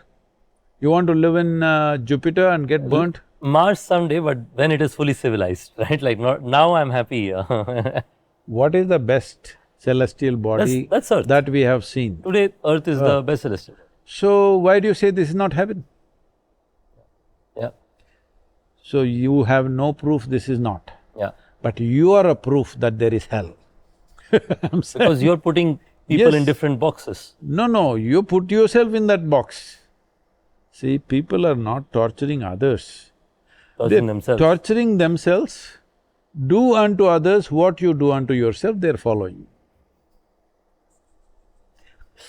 I think, Sadhguru, this is a very important takeaway in today's discussion, which you mentioned a few times, which is more often than not, our situation in our lives or our misery we blame on others. But to your point, I think it's largely one's own doing. Largely, It's entirely one's own doing. And hence we hold the key to changing it and making it more satisfying or a happy place. The moment you see, I am poisoning myself. When I say poisoning, there is substantial medical science to show you. Next 5 minutes, if you take your blood sample now and do certain studies on that, and 5 minutes you get really angry, we can show you, you're literally poisoning yourself, literally. The chemistry is turning into poison. So, if you're poisoning yourself and then you think somebody else is doing it, is there a solution? There's no solution to it. Yeah. Once you have turned against yourself, no God in the universe can assist you. Yeah. So, your relationship with nature, Sadhguru. I grew up close to nature myself, but nowhere as close to your love. I hear that sometimes you go to the forest and could be there for days altogether. Not anymore, where if I go, 100 people will come behind. But they may be uncivilized, but they're not wild enough to be in the jungle. So how did that start? And what parts of the nature or what about the nature inspires you or makes you fall in love with it? Yeah, I never see something as nature because it's very wrong. Is it true? Are you breathing? Once again I'm checking. Yes. You are breathing. Don't agree with me. Check and tell me. I have checked. You're breathing. What you exhale, this tree is inhaling. Yes. What the tree exhales, you are inhaling. Correct. So why is the tree nature and this is you? We are both nature. Yeah. One half of your lungs is actually hanging out there. Hello? Not for it. How would you inhale and exhale? Yes. So, how come it became separate and now you love the nature? This is all messed up minds in the world. We are creating, out of one mistake we create more and more and more. This is why yoga, the word yoga does not mean twisting and turning. Yoga means union. Union means you consciously obliterated the boundaries of your individuality because your individuality is purely a psychological phenomenon. Existentially, can you cut yourself off from this? No, no chance. Not just in terms of breath. Every cell in the body is in communication with everything. Every atom in here is in communication with the whole existence. It's happening all the time. If they don't communicate, you're done right now. Right now. There are trillions of organisms here which are in communication with things that are around us. Today they're slowly accepting there is gut biome, there is this, that, there is biome even in your brain, all this. We've been talking about it for 1,000 years, you know.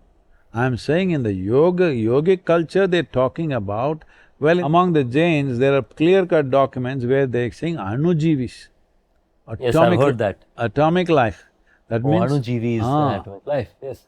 The microscopic life, that's what they're saying, you can't see it but they're there. Yes.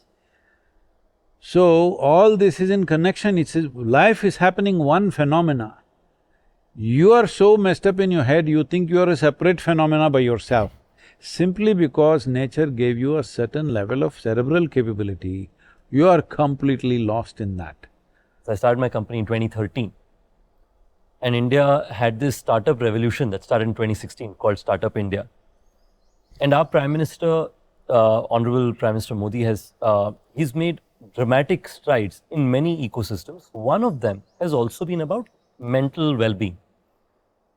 From your perspective, and you also mentioned the 68,000 crore project on the effort of…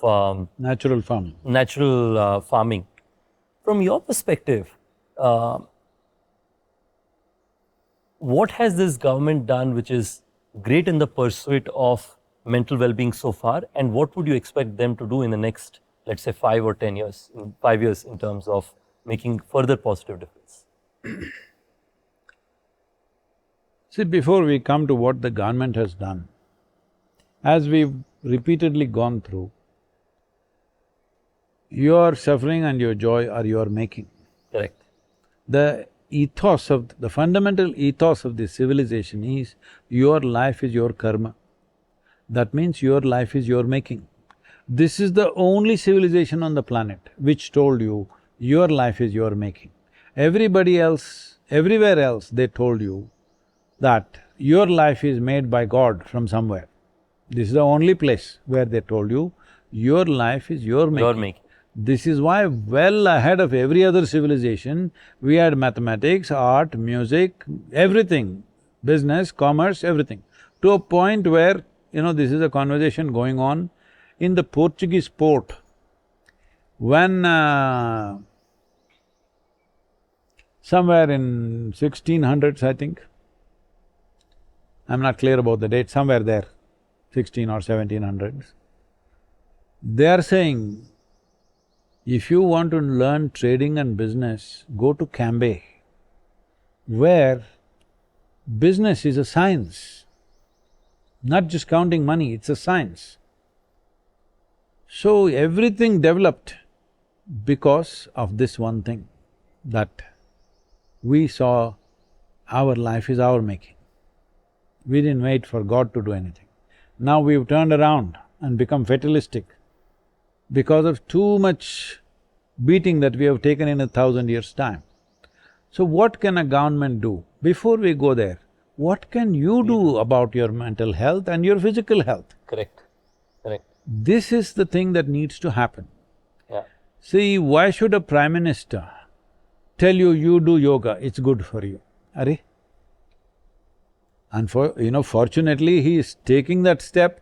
As a Anyway, world leader, he is yes. lying down on the street and doing yoga so that everybody does it. Yeah, he helped set up the International Yoga Day, which Yes. has now become a massive trend globally. It is. But I'm saying this is something in this civilization innate to where yourself. always you have known your life is your karma. Let's understand this. We have turned this word karma into a fatalistic process. Ayo karma, as if it came from somewhere. Karma means action. Whose action? My action. Physical, mental, emotional and energetic action I am performing when I am awake and when I am asleep. And how much of your activity like this is conscious? Not even 1%. When 99% you do unconsciously, definitely you feel like something is striking you from somewhere. This is the experience of the whole world. Here we figured out it's all happening from within, so your life is your karma. How you experience your life right now is entirely your making. Yeah, yeah. Where you are, what you eat, how you are, these things, social situations and other things may determine.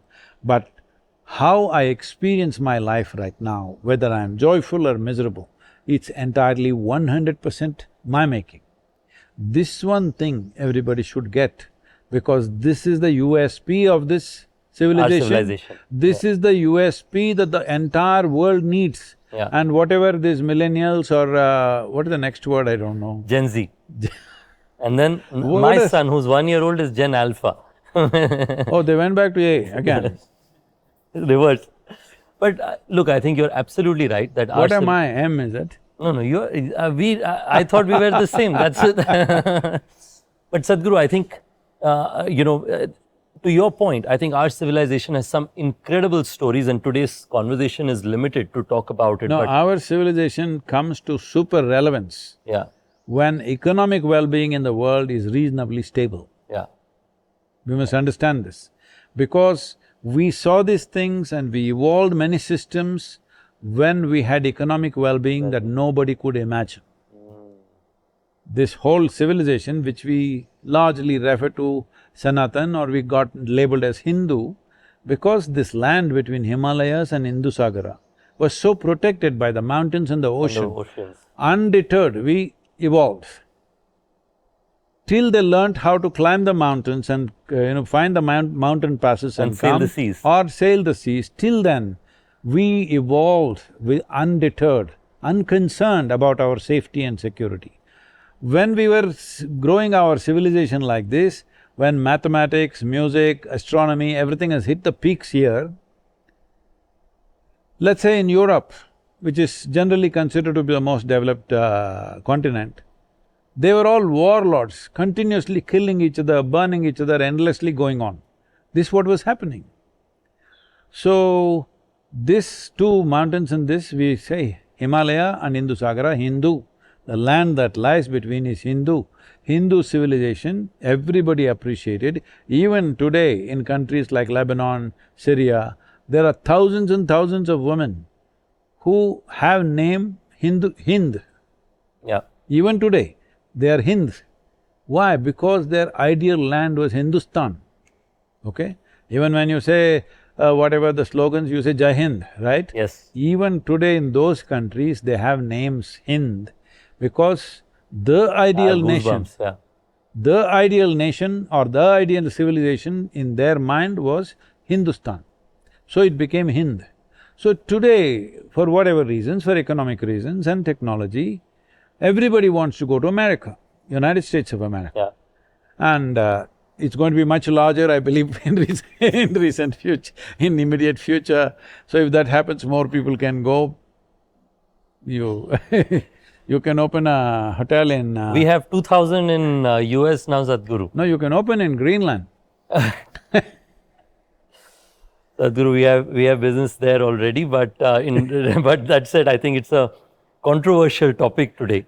But I must say, I think the respect for our civilization, Sadhguru, is there with the best in the world. I think when I meet entrepreneurs in Except the US… here. I think we got to appreciate our own civilization a lot more. That I would accept with you, that I'd agree with you. And I think also the yogic science that, again, I was listening to how a lot of it was applied. I think a lot of those are 101, they're first principles that have existed for a long time. See, we call this Sanatan, you know why? Sanatan means eternal. Eternal. Eternal. That means there are some fundamental aspects that govern life which are eternal. It'll not change. You were here 10,000 years ago, it was same, you come 10,000 years later, it's same. So we recognize two levels of truth. Smriti, something that you learn by memory. Your father knew something, he told you. A part of it is his experience, another part is his father told him. So this is Smriti. The culture is teaching us through families, through cultural structures. We are… by memory we are learning because 90% of the human being is learnt behavior. But there is something called a Shruti, which is Sanatan, which is unchanging, which is concerned with the nature of the life and the universe, the relationship of this life with the rest of the universe. That never changes. Doesn't matter you're here or you go to Mars, if you're planning to go. I don't know if in your time it'll happen, but if you go and you go for 8 days and you may get stuck for 9 months, all this can happen and It has happened recently, yes. that's not that far either. So… That was just a space station. Yeah. So, it's very important to understand Sanatan means eternal. Eternal. Can something be eternal without being all-inclusive? Cannot be. So this is what yoga means. Yoga means union. That means you consciously obliterated the boundaries of your individuality. Now you're sitting here, you're breathing with the tree, but you don't know. So you look at this tree and you think this is a nice stick, you know, in the rest of the world they call it wood. A living tree, they call it wood. It's like if I am a tiger, I look at you and think, okay, this guy will make a nice snack. Yes, it amounts to that. Yeah, yeah. So, we started looking at things in utilitarian ways. How much utility will you create? And is life getting better? In human experience, is life getting better? More conveniences and comforts have come.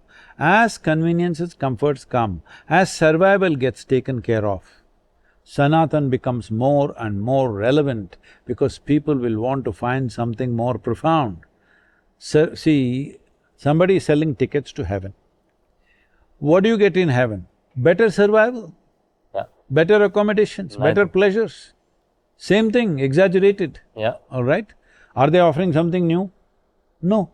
So this is why Economic well-being is most important for Sanatan, because only then people will be competent enough to look at something more profound. Otherwise, they'll think only of survival, survival, survival and better survival. So our civilization is tailor-made for a high quality, like for Viksit Bharat. Yes. Because that's where our civilization's Yes. learnings and knowledge become the most relevant. See, for example, Adiyogi, what he propounded about life, 112 ways, that's why it is 112 feet tall. He gave 112 ways in which a human being can reach their ultimate possibility. There are mathematics attached to it, let me not go into that. But whatever he gave was so technological. Never in all these 15,000 years or more have been the generations who could really implement what he's talking about, because it needed a certain level of intellect. Yeah. Intellect was never so widespread as it is today. There were people, but always it was restricted to groups of people, never widespread as it is today. More people are thinking for themselves today than ever before in the history of humanity, yes or no? Absolutely. So this is the best time. Adiyogi is not of the past. Adiyogi is for the future, because he is giving you a technological solution to every goddamn problem you can create. You can create whatever kind of problem. He's already worked out a solution for it. A technology for it. Not just a philosophy, a technology for it. So that kind of thing would never worked 1,000–2,000 years ago, that's why they nailed him on the wall and started worshipping him. They know he is great, but they don't know why. Only now it's truly relevant. For future generations, it's absolutely relevant. I think also what you've done is bringing the yogic perspective of Mahadev rather than just the religious perspective has been quite fascinating. There's no to me. religious perspective to him. He's not a religious man. He's a yogi. People worshipped him as a yogi in his time. They called him Mahadev. Wherever he sits, he always sat in yogic postures, isn't it? Yes, yes. So, what you call as Sanatan, this is a little… I get the right-wing trolls, it's all right. What you call as Sanatan is a mass application of yogic sciences, which gets diluted and little distorted, but still it's fundamentally yogic sciences. It's just there's deep science at the heart Yes, of the Sanatan. eternal perspective. Just Yes. See, Sanatan. when you say Sanatan, you're saying eternal. It's a positive way of presenting it. When we say yoga, we are talking about union. Yeah, Union means you have to obliterate your boundaries, otherwise there's no union. yeah, If you obliterate your boundaries, you are boundless yeah. and you're eternal. What is boundless is eternal. We are not talking two different things. But yoga as a science, everybody may not have the necessary application, so we made it mass application. When you mass apply something, it will definitely get diluted, many times distorted over a period of time. Especially if there are not enough people to keep on correcting the distortions will happen. I'll tell you something as simple. This will anger many people. In India, not outside, in India, outside the country they can do whatever. Within this country, everybody is starting off, Om. The simple sound is this. If you keep your mouth open and push the air out, it'll do If you start closing it down, it'll do ooh. If you close it, it becomes This is the sound.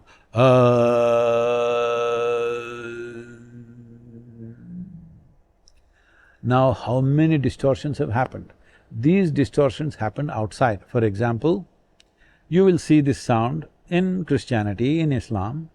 In Christianity, they close everything with Amen. You go to America, it's Amen. You go to Vatican, in the Catholic Church, how they do, especially in the Orthodox Church, Amen,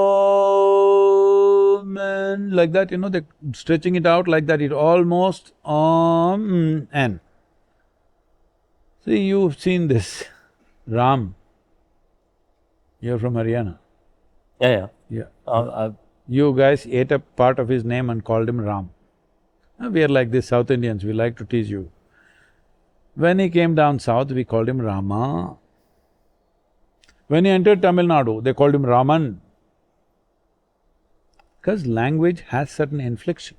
So the Aramaic language which they were speaking has a much stronger inflection like that than Tamil language.